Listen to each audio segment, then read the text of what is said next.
हम लोग पीएमसीएच में इंटर्नशिप कर रहे हैं और अभी 1 महीना बचा हुआ है। सरकार के पास हम लोग जा के थक गए हैं। उनके तरफ से सिर्फ आश्वासन के सिवा कुछ नहीं मिला है। अब तो और डांट कर भगा दिया जाता है, गलत तरीके से ट्रीट किया जाता है। जनहित में हम लोग ड्यूटी करते हुए हमारे 50% से ज़्यादा बच्चे पॉजिटिव हो गए। इसके बावजूद हम लोग ड्यूटी कर रहे हैं और पेड इंटर्न के नाम पर 1 रुपया भी नहीं मिलता है। इसके बाद हम लोग के कैडर नहीं होने की वजह से डिप्लोमा लेवल के जॉब पे हम लोग को जॉब करना होता है और उसमें भी एक सरकारी इंस्टीट्यूट में बीसीईसी क्वालिफाई करके हम लोग आए हैं, जिससे एमबीबीएस वालों का एडमिशन होता है। 2 फेज का एग्जाम देने के बाद भी हम लोगों के लिए कोई प्रावधान नहीं है सरकार के पास। उसके बाद जब वैकेंसी आती है तो हम लोग को एक सरकारी इंस्टीट्यूट में पढ़ने का भी बेनिफिट नहीं दिया जाता है।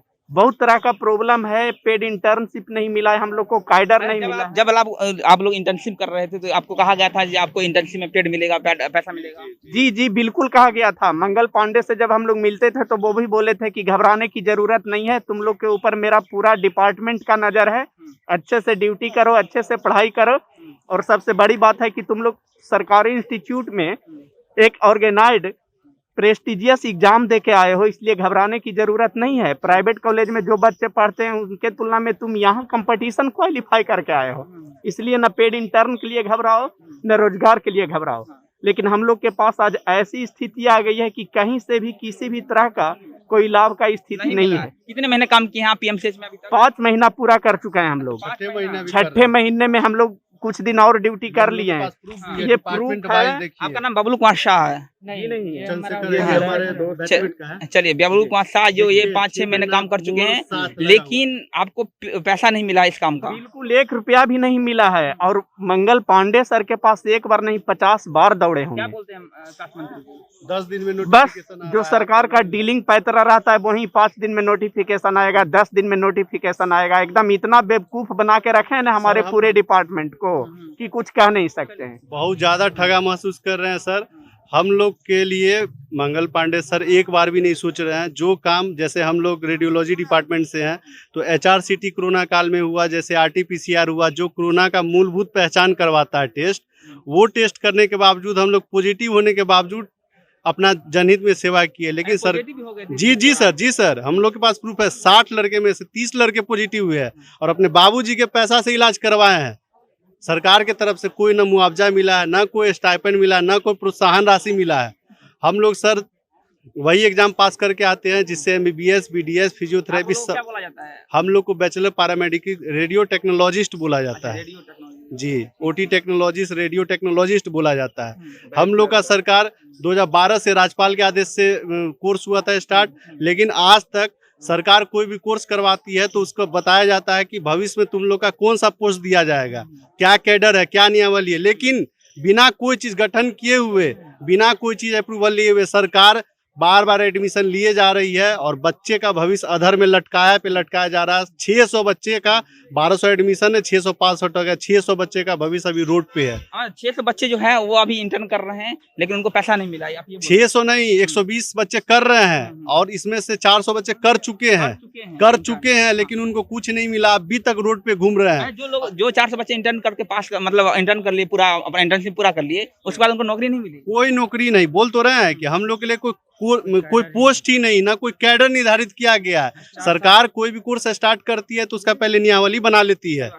पहले ये नहीं कि पहले कोर्स स्टार्ट कर दिए, डॉक्टर का बहाली कर करके 2 करोड़ रुपया मंथली खर्च कर रही है हम लोग पे पढ़ाने के लिए, लेकिन उसका बच्चे के भविष्य से कोई जुड़ा लगाव नहीं है हेल्थ डिपार्टमेंट का। ना हमारा बात सीएम सुन रही है।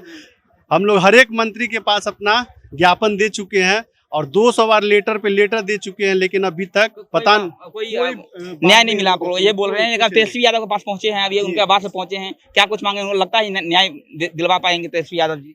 बस हम लोग भरोसा अभी इन्हीं पे है, विपक्ष के नेता पे ही है, लेकिन देखिए क्या होता है। हम लोग सत्ता में नेता है उन पर विश्वास नहीं है आप लोगों को? यही बिल्कुल हम लोग अब इनके शरण में आए हैं कि अब आशा इन्हीं पर है कि इनके द्वारा ही हम लोग का कोई काम विधानसभा में मानसून सत्र में बात उठाया जाए, जिससे हम लोग का कुछ सरकार के पास आवाज पहुंचे, नीतीश कुमार के पास आवाज पहुंचे कि हम लोग इतना पॉजिटिव होने के बाद अब आप लोग पहुंचे हैं तेजस्वी यादव के पास, लगता है न्याय दिलवा पाएंगे तेजस्वी यादव जी? हम लोग तो वही भरोसा करके यहाँ पे आए हैं कि हम लोग को न्याय मिले। जैसे जीएनएम का बात है तो वो तो उन लोग का अलग है, हम लोग का जो पैरामेडिक्स का है तो हम लोग को हमें हाँ दिया जा रहा है। हाँ, हम लोग को उसके नाम पे कुछ नहीं, हम लोग सेकेंड ईयर से, हम लोग का ये होता है क्लिनिकल और non clinical duty second year से लगता है, ठीक है। लेकिन जब वो तो हम लोग का जो क्लास चलता है उस अनुसार चलता है, लेकिन जब हम लोग का ये इंटर्नशिप का बात आता है तो हर वक्त यही बोला जाता है कि आप लोग को मिलेगा, पेड मिलेगा, लेकिन क्या महसूस करते हैं आप लोग? जी जी बताइए। सरकार बिल्कुल अंधा है। एएनएम और जीएनएम इस सब का सिलेबस देखिएगा तो क्या पढ़ के गई है सामने पता चल जाएगा। कोई पढ़ा लिखा आदमी देखे इसके सिलेबस को, 2 साल 2.5 साल पढ़ती है और सरकार इसको इतना प्रोत्साहन देती है कि मत पूछिए। हम लोग 4.5 साल पढ़ते हैं और सारा सब्जेक्ट वो पढ़ते हैं जो एमबीबीएस वाले पढ़ते हैं। पीएमसीएच का gynae department, surgery department, emergency department, ortho department, सारा चीजें हम लोग संभाले हुए हैं। इस परिस्थिति में इतना काम करने के बाद भी सरकार नहीं सुनती है। अरे सरकार को तो हम कहते हैं कि मेरे सिलेबस को पढ़ो, देखो और तुलना करो कि हम लोग क्या पढ़े हैं, क्या तुमसे मांग रहे हैं। इसके बाद भी एएनएम जीएनएम को देती है। हम लोग इतना सारा सब्जेक्ट पढ़ने के बाद इतना सेवा करते हैं, इसके बाद भी सरकार नहीं सुनती है, कुत्ता जैसा ट्रीट करती है। अगर डिमांड पूरा नहीं हुआ किसी भी रूप में तो आप एक बात बताइए, हम लोग का सीट वैकेंट रह जाता है और पेपरबाजी करके नेता लोग बयान लिख देते हैं कि यहाँ योग ये चीज नहीं मिल रहा है। मैं समझता हूँ कि अगर चुनाव में एक भी सीट खाली रहती है तो वहाँ कोई कोविड प्रोटोकॉल नहीं होता। अब कोरोना का तीसरी लहर आने वाला है, आपकी इंटर्नशिप जो है वो खत्म हो जाएगी, आगे कुछ उम्मीद है जो सरकार नौकरी पर रखेगी? सरकार के पास तो फिर हम लोग डिमांड करेंगे, अगर नहीं करती है तो जनता ही जनार्दन होता है। सरकार को भी ये बात समझ में आती है, जनता जनार्दन होता है। अगली बार से उसे क्या मौका मिलेगा ये सरकार को भी पता है।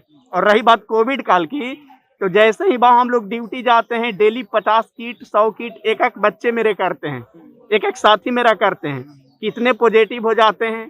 उसके बाद बोले तो अभी मेरे दोस्त ने 50% मेरा दोस्त पॉजिटिव होने के बाद भी पब्लिक जनहित में हम लोग ने सेवा किया और आज भी सेवा से नहीं मुकर रहे हैं, अभी भी ड्यूटी से आ रहे हैं।